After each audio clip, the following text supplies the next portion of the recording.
如果目睹屋企人暈倒，可以輕輕拍患者檢查清醒程度。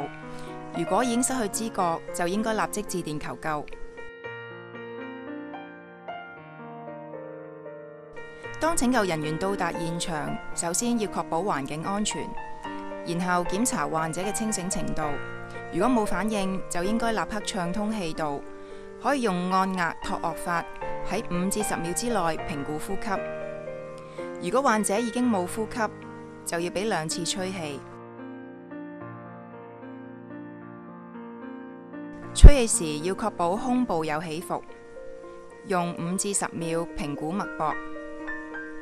用2隻手指放喺頸動脈，如果冇脈搏，就應該立即進行心外壓。心外壓嘅時候，雙手擺放位置應該喺2個乳頭中間。心外壓嘅速率應該保持每分鐘100次。按下嘅深度保持喺1.5寸至2寸。膊頭垂直90度，手踭要直。心外壓同人工呼吸嘅比率係30:2。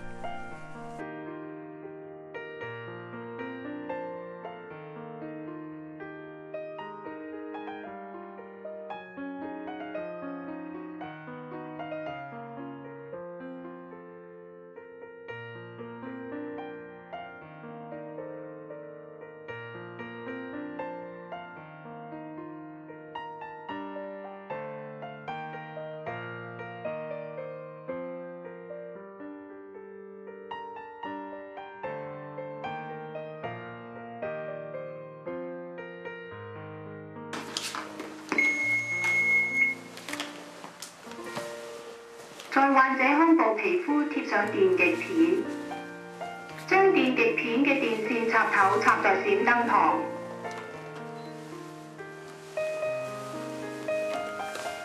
分析心率，切勿接觸患者。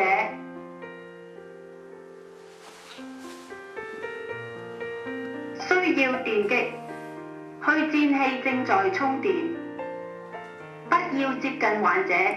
立刻進行電擊，按橙色掣電擊患者。患者已被電擊，暫停，開始 CPR。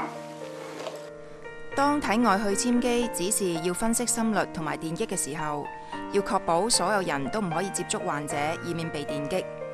然後就繼續進行心外壓。